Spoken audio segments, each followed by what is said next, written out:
Asalaamu calaykum waraxmatullaahi wabarakaatu dhammaan dhageystayaasha ku xiran barteena Barasha Baar waxaad kusoo dhawaataan casharadii taxanaha ee horaad uga barateen barteena Barasha Baar.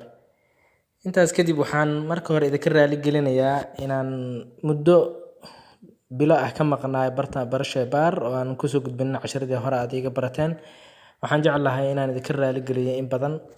Intaas kadib mar kale waxaan idinka codsanayaa inaad casharka intaan u gelgelin please inaad subscribe inoo saartaan channelkeena si ay dhiirigelin inoogu noqoto. Daawadayaal dhegeystayaal kusoo dhawaada mar kale inaan guda galno casharkeena maanta oo aan kusoo qaadan doono barteena Barasha Baar wuxuu noqon doonaa haddii Ilaahay yiraahdo testiga la yiraahdo ESR. Maxaa laga wadaa marka hore ESR? Maxaase laga soo gaabiyay saddexda xaraf ee ES iyo R? ESR waxaa laga soo gaabiyay Erythrocyte Sedimentation Rate sida caalamiga ah ee macluumka ah. Waxyaabo kale loo soo gaabiyo jiraan sida macluumka ah waxaa laga soo gaabiyaa ESR Erythrocyte Sedimentation Rate taasoo micnaheedu yahay heerka saldhigga RBC-ga ama heerka saldhigga unugyada dhiigga cas. Sometimes ESR waxaa kaloo loogu yeeri karaa Sedimentation Test Rate ama SET waxaa la yiraahdo. ESR maxaa laga wadaa marka? ESR muxuu yahay marka? waxa in la ogaado heerka saldhigga ee unugyada cas ee dhiigga. Testigan looma sameeyo in lagu ogaado specific disease ama specific disorder. Sidoo kale testigan looma ogaado specific organ inflammation ka jiro. Laakiin sida guud ESR dhakhtarka wuxuu ku dirayaa markuu doonayo inuu ogaado inflammation dhanku doono ha ahaado oo jirkaaga ka jiro. ESR test marka maxaa dhacdo markuu dhakhtarku soo codsado ESR test? Waxaa dhacayso inuu ka dalbanayo inuu ogaanayo inflammation oo ku yimaado red blood cellskaaga. Sidoo kale waxyaabaha la xiriiro inay qandho guud ay ku hayso kale ay jirto ayaa dhakhtarku ka soo codsanaya inuu ESR ku diro. Sidoo kale inuu dhakhtarku ogaado forming clumps marka ay sameysmayaan. Clumps-kan micnaheedu wuxuu yahay effects ku dhacayo rate-ka RBC-ga uu sameynayo inuu saldhigo dhiigga qaybihiisa kale inuu ka saldhigo sida WBC iyo platelets. ESR test sidoo kale waxaa loo isticmaali karaa in lagu ogaado diagnosis sida inflammation-ka, autoimmune disease-ka, cancer-iska iyo infection-iska haddii aan soo sheegnay. Cancers iyo autoimmune diseases in dhakhtarku inuu ogaado inay jiraan markuu rabo wuxuu ku dirayaa testiga la yiraahdo ESR test. Sidoo kale ESR test dhakhtarku wuxuu ka caawinayaa in uu ogaado inay jiraan waxyaabahan soo socda sida RA ama rheumatoid arthritis oo la xiriiro waxyaabihii la xiriiro rheumatism-ka ama caabuqa ku dhaca inflammation ku dhaca joints-ka. Sidoo kale cudurkan la yiraahdo SLE oo ah systemic lupus erythematosus cudurkan la yiraahdo in oo la ogaado. Sidoo kale dhakhtarku ESR wuxuu ku diri karaa markii uu ogaanayo inuu jiro arthritis kaliya noocyadiisa kala duwan sida in uu ogaado inflammation-ka ku yimaado joints-ka maxaa la xiriiro iyo waxyaabaha cudurrada ku dhaca dhammaan joints-ka.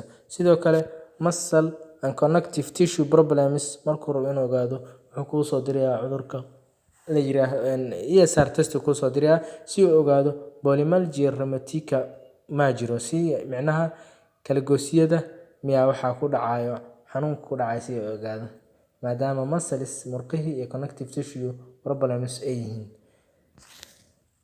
ESR test sidoo kale qofka markii maxaa la dhahaa loo diro waxyaabaha lagu qiimeeyo marka hore ama history diagnosis la leeyahay waxaa kamid ah joint pain ma jiro, stiffness, headaches ama xanuun,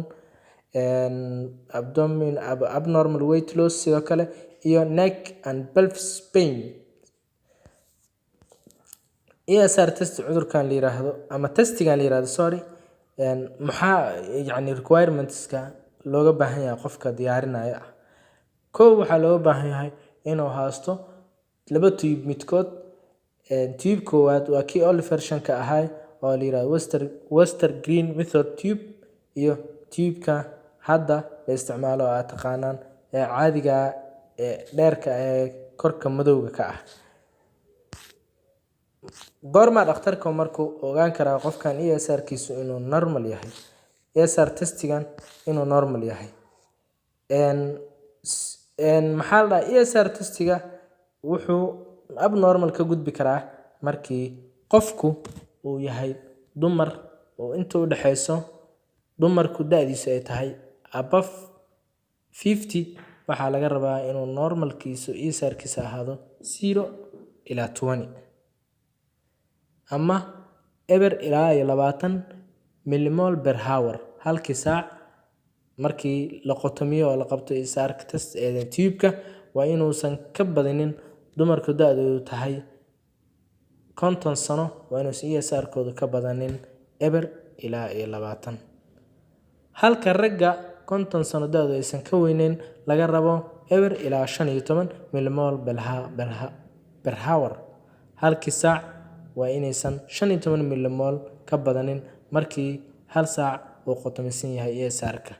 ESR testiga midka lagu sameeyo Western Green method, midka lagu sameeyo waxaa loo isticmaalaa tube la yiraahdo Western Green Cats tube ayaa loo isticmaalaa, kaasoo dhirirkiisu uu gaarayo 200 milliliter, halka midkan aan sheegayay ee tube-ka caadiga ah ee fast detector-ka taqaaniin loo isticmaalo, kaasoo maxaa la dhahaa magaciisa la yiraahdo Winthrop method.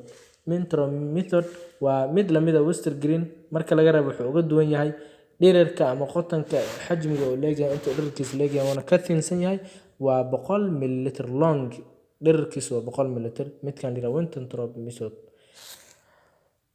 midkan dambe ee Winthrop method-ka ayaan u isticmaalnaa anaga badanaa, qaasatan aniga waa adeegsadaa markaan testiga ESR sameynayo.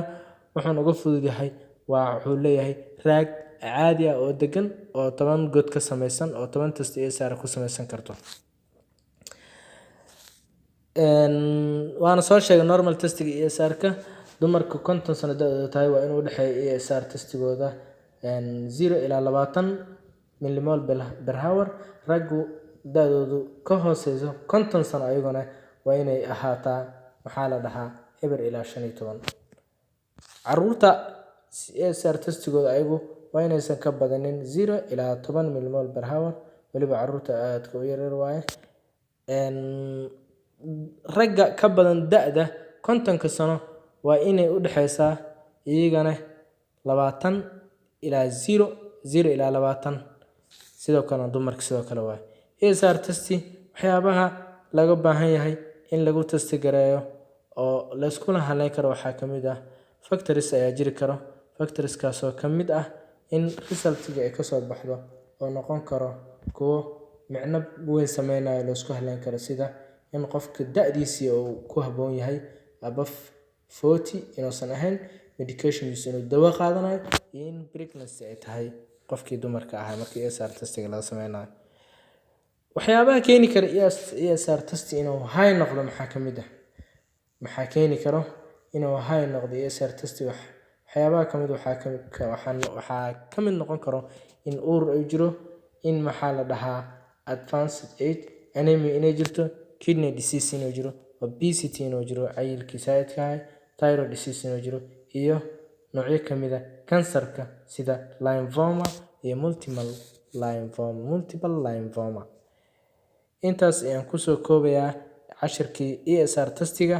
waxyaabihii aan qalday waxay ka aadan xag shaydaan, wixii aan saxan waxay ka aadan xag Ilaahay.